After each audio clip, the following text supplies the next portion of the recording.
If you're being offered an opportunity to accept non-judicial punishment, Article 15 or captain's mast, remember, as long as you're not stationed aboard a ship, you have the right to refuse to accept NJP or Article 15.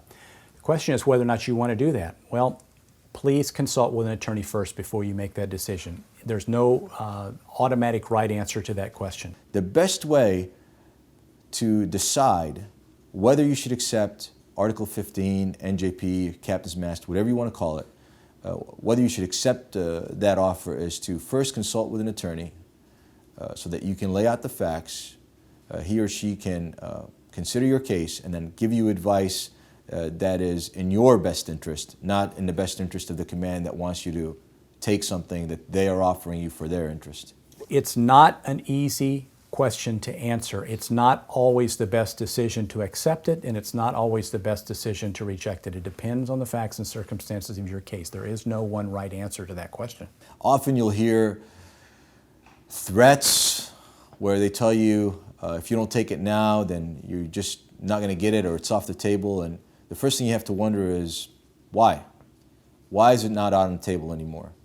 And there's no best way to answer that. But you should be cautious. You should be concerned that they want you to commit to taking something, to admitting guilt right now, right this instant, before you exercise even the most basic rights under our Constitution, and that is to consult with an attorney. So regardless of what they're telling you, go to an attorney, discuss it.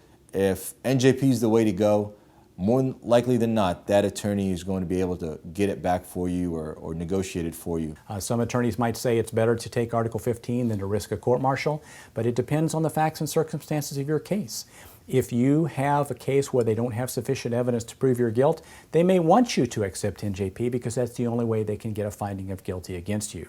So you have to consider all these things before you accept or reject non-judicial punishment. But you cannot do that and make the right decision without adequate legal advice. And if you've got advice from your military attorney, seek a second opinion from a civilian attorney.